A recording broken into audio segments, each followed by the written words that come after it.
So Lance came back to Fuse, right? And like he's been gone for like a good minute. Like he's been gone for like over almost a year, and like he thinks he understands everything, but like there's so much has changed in our culture and in like the students' lives that like I gotta like update him. You know what I'm saying? Like he can't just be gone for a year and come back and think he's just gonna like fit right in. Like, you know, I'm gonna record this so that way when he like.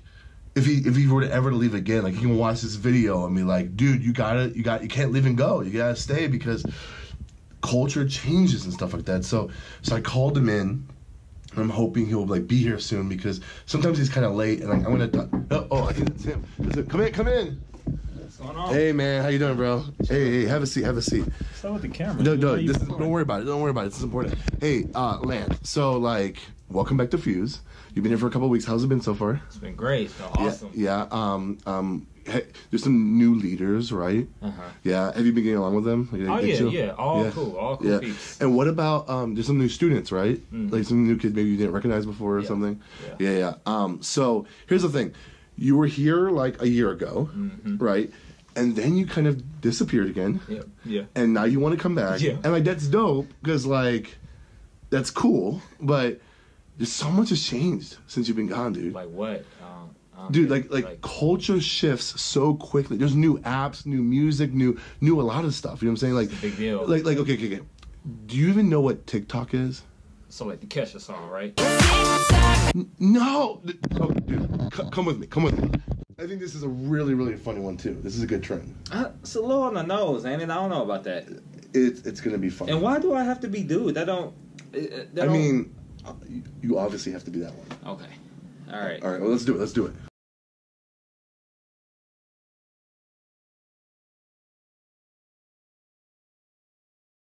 And if we do this one, I think people will think it's really, really funny. There's a lot of choreography going on there. I don't know about that. We can do it, man. We got rhythm. We can do this. Okay. All right. Right, let's do it.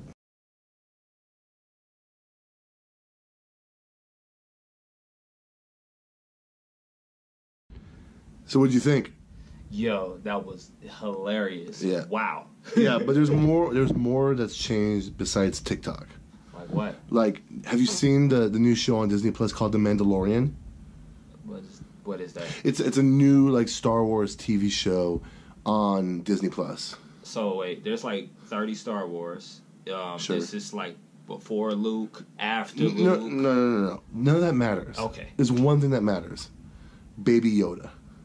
Let me show you. Scoot over. So, for example, look at this meme. 6-year-old me looking at the presents under the Christmas tree. Look how cute Yoda is, man. All right, look at this one. 5th grade me looking forward to a bright future full of opportunity. Opportunity spelled wrong, but whatever. College me wondering where it all went wrong. Here's another one. 4th grade me coming back to school from a doctor's appointment. I was at McDonald's. And then look at this one.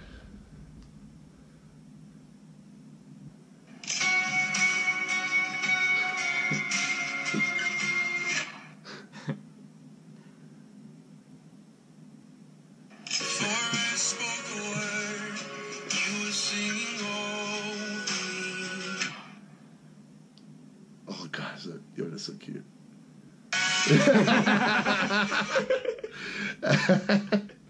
Dog, Baby Yoda's hilarious, man. I ain't gonna lie. Yeah. Funny. Now listen. You got TikTok, you got Baby Yoda. Yeah. But like, dog, the music has changed. Like we're in a whole different category. Like the rappers that were huge. I got this. No. You like, do you even know who DaBaby is? But I got you. But I mean, like, it's a whole. I got you. Trust me on this one. I got you. Okay, let's see.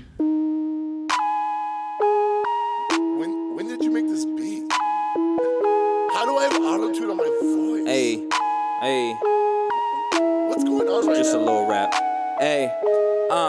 Frank say made a bop and I got it. Only flexing when lit in my pocket. Whole team taking off like a rocket. Boss hot like they fresh out the tropics. All the sauce is a handful. All this class hit the man school. Try and kid, not the swag dog. You gon' have to pay a ransom. No need to pray, food came from Chick-fil-A. No liqueur in my fridge, I don't like the taste. Cooking this quick like it came out the microwave. Ain't a surfer, but you try and ride the wave. Keep the flow sharp like a crease. Me and Frank hot in the streets. Gotta say an R.I.P.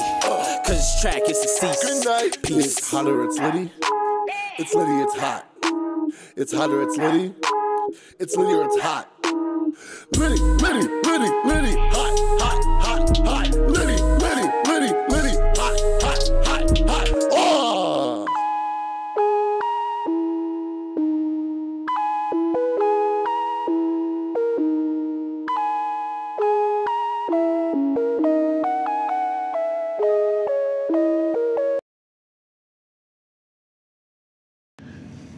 So you're from Milwaukee, right? Well, so yeah, born in Milwaukee, raised in Tennessee, came back here in high school. High school, okay. Yeah, so I'm like a transplant. So what part of Milwaukee are you from? So I'm north side Milwaukee, Hampton Avenue. You know, as the kids used to say, Hamp Squad. Hamp Squad. Or Hamptown, lay it down. Like Milwaukee's known for its like hood area. Yeah. Sure. You know, things like that. So that's how you represent yourself for the most part. Sure. This used to be a corner store. We all used to kick it here, and they just closed down now. Or no, that's the corner store right here. That's been there since I was a kid. And so we all used to go there, walk up there, buy our little snacks and all that stuff. High school Lance snack and choice. Oh, Hot Flamers for sure. Corn Nuts. Arizona, you know. You're a Hot Cheetos girl? Hot Cheetos girl? Man, you know, it was like breakfast, lunch, and dinner. Yeah. And so we found out that probably should be breakfast, lunch, and dinner. Yeah. That's funny. This the house that is coming up on the left side at the end of this block. Okay. You grew up, went to high school out here. Did you go to college? I went to college for a couple years. What school? I stopped going. UW Milwaukee. UW Milwaukee. Yeah. Okay. What did you major in when you first got there? Sociology. I was thinking about doing social work, and then I was like, this probably is not my move. So Got it. Yeah, but sociology. So when in that entire story did you meet April? Oh man, so back when MySpace was a thing. Oh, MySpace. And before there was catfishing. Before there was catfishing? Before catfishing, there was my wife or my future wife on MySpace, but we weren't dating or nothing like that. Sure. We were just cool, and so we like kicked in and stuff like that. So somehow you guys met on MySpace. Yeah, she reached out to me. He's like, "Hey, what's up?" Oh, brave lady. This could never happen nowadays. Like this is not this a thing. This is not how you meet anybody else. This is how you get murdered in 2019. This is how you get murdered. Without a doubt. And eventually y'all started dating. Right, like later, like around when I was in college, we started being like, hey, we like each other, maybe we should date. And we, you know, started dating and, you know, kind of like got to know each other even more through that. When did you guys get married? I got married in 2011. So I was 21 when I got married. We got married. It was in October. It was like dreary, rainy, and all of that. But it was, you know, it was for us. It was a big deal. We got married like at a courthouse and whatnot. But how'd you propose to her? It was a really long discussion.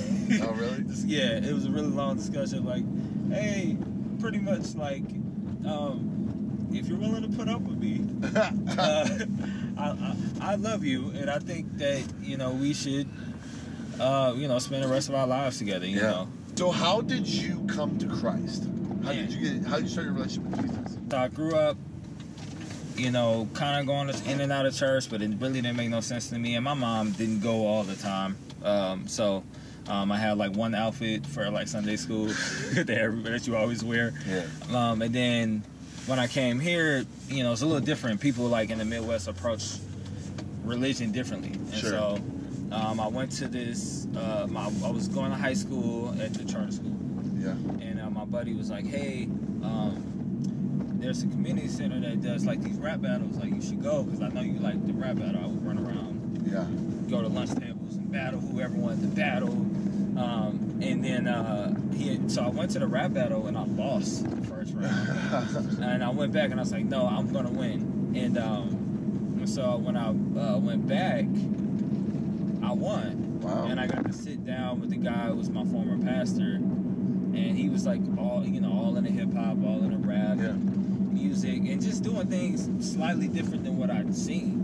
And built a relationship over time, and like that was, I was in his living room once. I was going through a lot of different things, and he just asked me, like, have you ever like accepted Christ into your life? And I was like, not really. I didn't think I thought I was straight. Like, I thought I was doing what I needed to do. I thought I was just running around and not killing anybody. Like, I thought as long as that was the bar, I was okay. But, it's that, accepting Christ in my life made me realize that God changes all aspects of your life once you accept him into your life. And so, yeah, man, been with him ever since, with God ever since, That's dope. So, obviously, you're like a rapper. Yeah. And like, you've been going under the rap name as Red Eye, right? Red Eye AV now. Red Eye AV, yeah. And so like, first off, where did the name Red Eye come from? So I have a longer short story about how when I went to the eye doctor one day, I was trying to get new glasses, and the eye doctor was testing my peripheral, and it was some spots I couldn't see in my peripheral area, and he's like, "Hey, what's going on with your eye?" I'm like, "I don't know, you the eye doctor," and then he was like doing more. He's like, "All right, I got to look into this a little bit more." So he's looking into my eye, and there's a tear in the back of my eye, so it's like fluid leaking into my eye over time. And he was like, "Hey, we got to get you to surgery immediately." Wow. So it was like my first week of my new job. I had surgery that following week, and then I had to take like a week off, which is crazy because like it's my first week on the job and I already had to take like sick time or whatever. And so after I got the surgery, which was successful, the doctor told me that one of my eyes will always be more red, like just super red than my other eye. And I was like, oh, that'd be a cool rap name, Red Eye, you know what I mean? Yeah. So how I got it. I know this is like a controversial question that no one's going to agree with you on, but what is your top 5 rappers of all time? Okay. No particular order, but if there was an order, this would be my number 1. Okay. Jay-Z. You gotta throw Drake in there. Drake. All right. Sure. For me, it's J. Cole. All right. I'm gonna go Outkast, even though that's a group. I like Outkast. Yeah. Outkast is really good. And then 5th, I'll just throw Andy Mineo in there, just because he's such a wildly creative dude. Yeah. And like, it's certain people I listen to and they changed my whole perspective of how I should do music. So. Hey, you can't stop me. Then it's not gonna stop. Where the brakes at? I give it that Diddy vibe. Like, take that. So like, what's the dream? Like what are your goals? Like, what do you want to do for like a living? I mean, honestly, I've always wanted to be in a position where I can help people. And one of my ultimate dreams was to be able to be like in ministry. And to be able to do ministry for a living, and helping people, connect them with God, and just doing life with people and going through them with all the tough times and happy times and stuff. That's always been my goal. Have you done anything to like go towards that goal? Like, what have you done? Yeah, over the past year, I went through a pastoral leadership development course with Pastor Paul Stevens of Epicos Church, and to kind of help figure out what are the different things you have to consider when doing ministry. What are the things like mental health wise or emotionally, or if you have to write a sermon, how do you approach that? And so we did a lot of those, and also when you have to visit people in the field and when you're doing ministry, what does that look like? So we did like some of those too, went alongside with him to be a part of some of the toughest parts of people's lives or whatever. So we did a lot of that, and that was super helpful, like for me, like figuring out, all right, this is what ministry could look like, for So the goal is to be in the ministry, even be a pastor. Yes, without a doubt. That's dope. Without a doubt. Hey man, since I got you here, Yeah. You've been doing ministry for like 13 years, youth ministry. You've been at Epicos for at least 4 years. Yeah. Like, what is the next step looks like for you? What are you doing in the future? Well, it's funny you asked that. Hey, let me pull up right here real quick and let's get out the car real quick, okay? Okay. All right. I guess. All right. I didn't bring a jacket. So do you know where we're at? No, I do not. What is this? This is Calvary Memorial Church of God up in, it's technically the Grand Tosa neighborhood. Okay. But like, it's like up in this north, I don't know, west? There's northwest corner of Milwaukee. And do you know what this place is? I don't. This is the future home of Epicos's 4th campus. Okay. It's called Epicos Mayfair, and it's pretty exciting. All right. And the reason why I brought you here is because I've accepted the position to be the 4th campus pastor. Whoa, that's crazy. That's wow. It's really exciting. Are you excited? Yeah, dude. I'm super stoked. Like, I'm excited. This is a new role. This is not student ministry. This is working with adults. But like, God's doing amazing stuff, and the church thinks I'm ready. I feel like I'm ready. I feel like God's called me here, and I'm super excited. I mean, obviously, like I love Fuse, and like I care about Fuse a lot, and I'm gonna miss Fuse and doing youth ministry, but I'm really excited about what we're doing here. So what's gonna happen with Fuse? Well, that's why I brought you out here. Lance, I think you're ready. I want to give you the keys to be the youth pastor at Fuse. Yo, wow. Wow, that's crazy. I think you're ready. I think God's called you to it. I think, you've done PLD. I think God's put a call in your life to be a pastor, and I think you're ready to be the youth pastor of Fuse. Wow, man. Yeah, man, we're here. So what's next? I think it's only appropriate that we just talk to the students real quick. Yeah. So let's talk to y'all.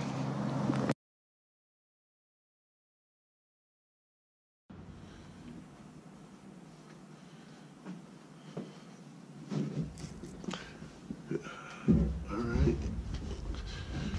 Let's see. All right.